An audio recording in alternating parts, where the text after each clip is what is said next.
السلام علیکم ورحمۃ اللہ وبرکاتہ۔ معزز شائقین و شائقات سچا پیغام، پچھلی مجلس میں آپ سے ایک سوال کیا گیا تھا کہ آپ کے اندر پیارے نبی حضرت محمد الرسول اللہ صلی اللہ علیہ وسلم سے کس قدر محبت ہے، اور اسی محبت کی بنیاد پر آپ اتباع سنت کا کتنا جذبہ اپنے اندر رکھتے ہیں، اس کا جواب دیں۔ ماشاءاللہ ہمارے بہت سے ناظرین کرام نے اس سوال کا صحیح جواب دیا ہے۔ اللہ تعالی ہم سب کو حضرت نبی کریم صلی اللہ علیہ وسلم سے بے پناہ محبت عطا فرمائے اور کامل اتباع سنت کا جذبہ اور عمل کی توفیق بھی مرحمت فرمائے۔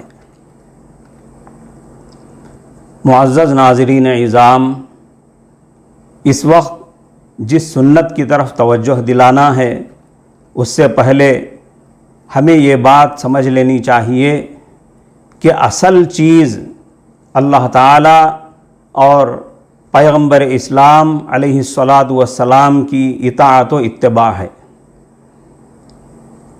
اتباع سنت ہی در حقیقت اللہ کی اطاعت ہے، اسی راستے سے اللہ کی رضا حاصل ہوتی ہے۔ آیت کریمہ قل ان کنتم تحبون اللہ فاتبعونی یحببکم اللہ ویغفر لکم ذنوبکم کا خلاصہ بھی یہی ہے۔ اسی حکم الہی کا تقاضا ہے کہ ہم 24 گھنٹوں میں مختلف موقعوں سے تعلق رکھنے والی ہر سنت پر عمل کریں، صبح شام کیے جانے والے ہر عمل میں حضرت صلی اللہ علیہ وسلم کی سنت تلاش کریں اور اس پر عمل کریں۔ جب ہم صحابہ کرام اور اولیاء کرام کے حالات پڑھ کر دیکھتے ہیں تو ہمیں ان کے حالات میں یہ بات ملتی ہے کہ وہ حضرت نبی کریم صلی اللہ علیہ وسلم کے ان کاموں کو بھی اختیار کرتے تھے جو آپ سنت کے طور پر نہیں بلکہ اپنی عادت اور اپنی ضرورت کے طور پر کرتے تھے۔ یہ ان کی حب نبی کی دلیل تھی۔ مگر ادھر دیکھا جاتا ہے کہ جہالت کی وجہ سے، علم نہ ہونے کی وجہ سے، یا بچپن سے چلے ہوئے معمول کی وجہ سے کئی معاملات میں ہم سنتوں کو چھوڑ کر سماج و رواج کے پیچھے بھاگتے ہیں۔ انہی چیزوں میں سے ایک چیز یہ ہے کہ عیدین کی نمازیں عیدگاہ میں ادا کرنے کی بجائے اپنے شہر کی اور اپنے محلے کی مسجدوں میں ہم ادا کر لیتے ہیں۔ کیا ہم نے کبھی سوچا کہ آخر عیدگاہ کیا چیز ہوتی ہے؟ عیدگاہ کا نام کیوں آیا، کہاں سے آیا؟ ایگزیبیشن یا ایئرپورٹ کیا ہوتا ہے یہ تو ہمارے بچے کو معلوم ہے، مگر عیدگاہ کیا ہوتا ہے اور عیدگاہ میں کیا ہوتا ہے؟ اب ہمارے بچے بڑے بھی بھولتے جا رہے ہیں۔ مسجد نبوی کا درجہ کیا ہے اور مسجد نبوی میں نماز ادا کرنے کا ثواب کیا ہے، سب کو معلوم ہے۔ حضرت نبی کریم صلی اللہ علیہ وسلم نے فرمایا کہ میری مسجد میں یعنی مسجد نبوی میں ایک نماز کعبے کے سوا دوسری مسجدوں میں 1000 نمازوں سے بہتر ہے۔ بے شک میں سب نبیوں میں آخری نبی ہوں اور میری مسجد سب مسجدوں میں آخری مسجد ہے۔ یہ بخاری اور مسلم کی روایت ہے۔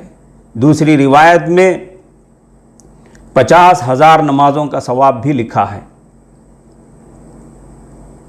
ایک دوسری روایت میں ہے، جو شخص میری اس مسجد میں نیکی کرنے یا علم سیکھنے یا علم سکھانے کی غرض سے آئے تو اس کا مرتبہ اللہ کی بارگاہ میں جہاد کرنے والے کے مرتبے کے برابر ہوگا۔ ایک تیسری روایت میں ہے سرکار دو عالم صلی اللہ علیہ وسلم نے فرمایا جو شخص میری مسجد میں 40 نمازیں اس طرح پڑھے کہ کوئی نماز اس کی فوت نہ ہو تو اللہ تعالیٰ اس کے واسطے دوزخ عذاب اور نفاق سے نجات لکھ دے گا۔ ایک اور روایت میں ہے حضرت نبی کریم صلی اللہ علیہ وسلم فرماتے ہیں جو شخص وضو کر کے میری مسجد میں یعنی مسجد نبوی میں نماز پڑھنے کے ارادے سے نکلا اور اس میں نماز پڑھی تو اس کی ایک نماز ایک حج کے برابر ہے۔ مسجد نبوی کی اتنی ساری فضیلتوں کے باوجود آخر کوئی تو بات ہے کہ حضرت صلی اللہ علیہ وسلم عیدین کے لیے صحابہ کو لے کر باہر جایا کرتے تھے اور عید کی نمازیں شہر سے باہر لے جا کر پڑھاتے تھے۔ کیا اس پر ہمیں غور کرنے کی ضرورت نہیں ہے؟ غور کر کے اس کے مطابق عمل کرنے کی ضرورت نہیں ہے؟ پورے سال میں صرف 2 بار، وہ بھی ایک لمبے وقفے کے بعد، لمبے گیپ کے بعد، عید کے دن، خوشیوں کے دن صبح سویرے غسل کر کے تیار ہونا اور باہر جانا کون سا مشکل کام ہے؟ یہ بہت ہی آسان کام ہے اور مزیدار بھی۔ ذرا تصور کیجئے کتنا لطف آئے گا جب ہم صبح صبح اٹھ کے نہا دھو کے اچھے کپڑے پہن کر خوشبو لگا کر خوشی خوشی اپنے ساتھیوں کے ساتھ تکبیر پڑھتے ہوئے شہر سے باہر جا رہے ہوں گے اور کھلے میدان میں عید کی نماز ادا کر رہے ہوں گے، اور پھر نماز کے بعد کھلے مقام میں بیٹھ کر بیان سن رہے ہوں گے، پھر سویرے سویرے نماز عید سے فارغ ہو کر ٹھنڈی ٹھنڈی دھوپ میں سر چلتی ہوا کے ماحول میں تکبیر پڑھتے ہوئے شہر کو واپس ہو رہے ہوں گے۔ یہ ایمانی اور روحانی منظر دیکھنے سے تعلق رکھتا ہے۔ یہ سب ایک اضافی چیز ہے، زائد چیز ہے۔ جو اصل چیز ہے غور کرنے کی وہ یہ ہے کہ کیا جس کو حضرت نبی کریم صلی اللہ علیہ وسلم نے اہمیت دی ہے اور جس عمل پر آپ نے زور دیا ہے اس کو بھی ہم آسانی سے نظر انداز کرتے چلے جائیں؟ کیا یہ ہمارے عاشق رسول ہونے کی دلیل ہے؟ کبھی کبھار عمل کی جانے والی سنت کو بھی نظر انداز کر کے ہم سنی کہلانے کے لائق ہیں؟ آخر کیا بات تھی کہ حضرت صلی اللہ علیہ وسلم عیدین کے لیے صحابہ کو لے کر باہر جایا کرتے تھے اور عید کی نمازیں شہر سے باہر لے جا کر پڑھاتے تھے؟ اس کا راز یا اس کا مقصد و مصلحت یہ ہے کہ گاہے ماہے ایک کھلے میدان میں جہاں سب کی نظریں پڑتی ہوں، جہاں ہر ایک گزرتا ہو اور دیکھتا ہو، کافر مشرک اور غیر مسلم قومیں سب دیکھ سکتے ہوں، ایسے بڑے میدان میں بڑی تعداد میں مسلمان جمع ہوں، مسلمانوں کا ایک بڑا مجمع ایک امام کے پیچھے نماز ادا کرتا ہوا، ایک خطیب کا بیان سنتا ہوا نظر آئے، ایک آدمی کی بات سنتا مانتا ہوا نظر آئے۔ یہ اس کا راز ہے، یہ اس کی مصلحت اور حکمت ہے۔ ایسا ہونے لگے اور مسلسل ہونے لگے تو اس سے مسلمانوں کی شان و شوکت اور ان کا دبدبہ نظر آئے گا، ان کا اتحاد نظر آئے گا، جس کا دوسروں پر بڑا اچھا اثر پڑے گا اور بڑا فائدہ ہوگا۔ بتائیے کیا یہ اچھی بات نہیں ہے؟ خاص طور پر ان دنوں میں یہ چیز ہمارے لیے بہت ضروری ہے۔ اب جن لوگوں کو اپنے ہی محلے میں یا شہر کی کسی مسجد میں عید کی نمازیں پڑھنے کی عادت ہو گئی ہے، ان کو تو یہ ساری باتیں بوجھ معلوم ہو سکتی ہیں۔ وہ یہ کہہ سکتے ہیں کہ کیا آج بھی مکے مدینے میں ایسا ہی ہو رہا ہے؟ مکے مدینے میں لوگ مسجدوں میں ہی عید کی نمازیں ادا کر لیتے ہیں۔ عید کی نماز کے لیے پورے شہر کے لوگ باہر کہاں جا سکتے ہیں؟